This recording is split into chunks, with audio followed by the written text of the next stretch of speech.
Ya, Assalamualaikum warahmatullahi wabarakatuh. Nama saya Iqmal, NLP 83. Kali ini saya akan menjelaskan mengenai organisasi dan siklus hidup proyek. Nah, langsung saja.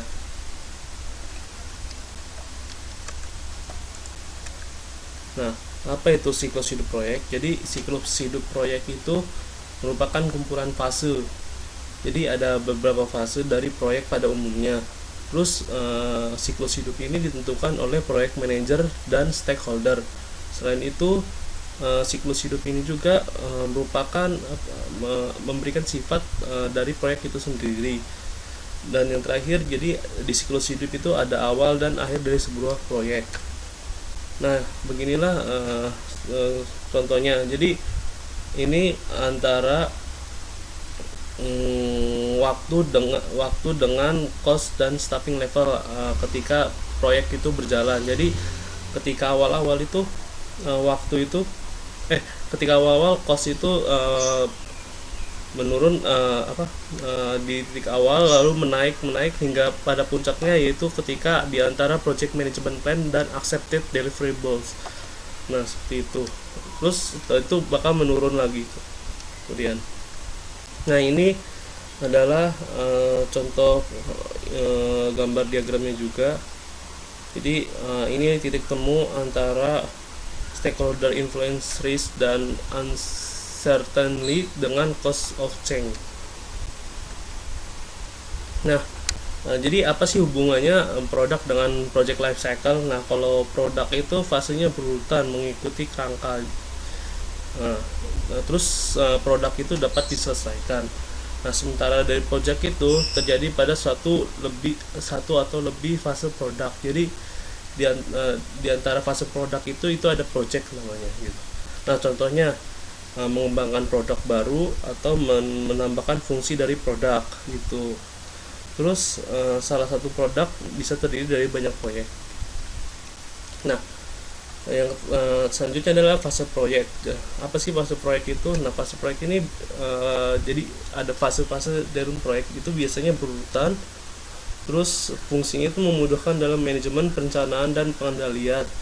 Nah, jumlah fase ini itu tergantung dari ukuran, kompleksitas, dan dampak potensial dari proyek. Terus bisa sebagai sarana penilaian, dan setiap proyek membutuhkan divisi divisi dari organisasi atau keterampilan yang berbeda. Nah, ini contohnya. Ini adalah contoh satu fase, dan yang ini ada beberapa fase.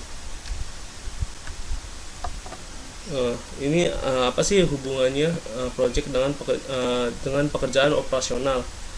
Nah, kalau kesamaannya itu dilakukan oleh individu, terus dibatasi oleh kendala. Jadi ada batasan-batasan dari keduanya gitu.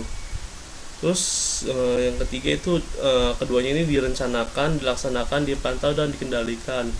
Terus yang terakhir kesamaannya itu menuju tujuan organisasi atau strategis. Jadi itu.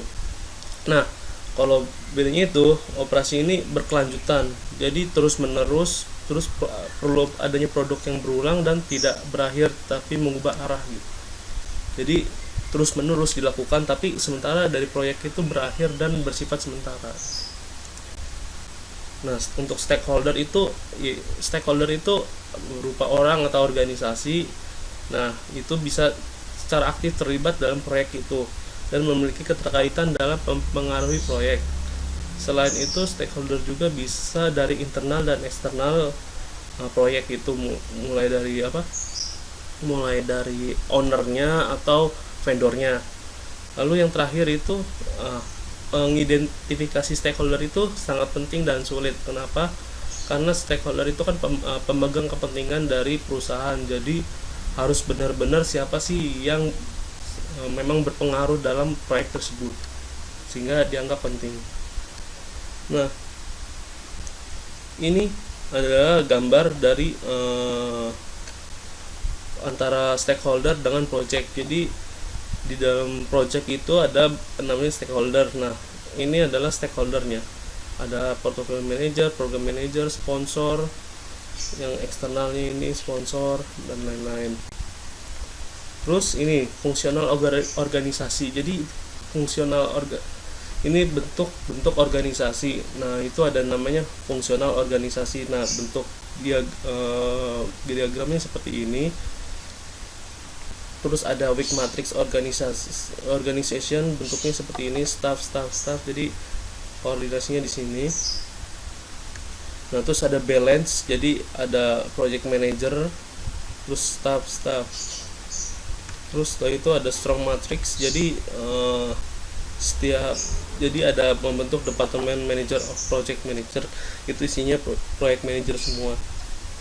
Nah, terus ada project organization. Jadi koordinasinya divisinya.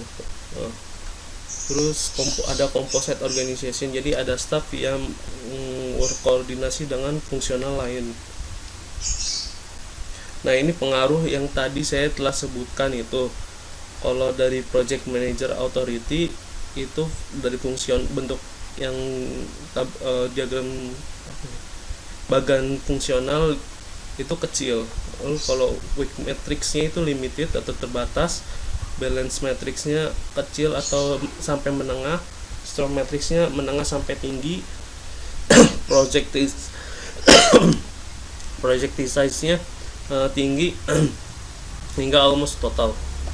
Terus resource availability, jadi ketersediaan resource-nya kecil kalau fungsional. Kalau weak matrix terbatas. Kalau ini hampir sama kayak project manager authority.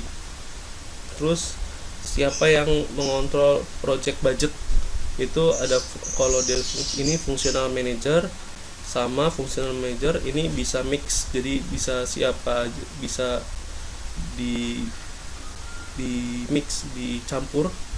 Terus ini project manager. Terus project manager role itu ada part time, full time. Di sini full time. Terus project management administrative staff, part time, full time. Ya, sekian penjelasan mengenai organisasi dan project life cycle. Terima kasih.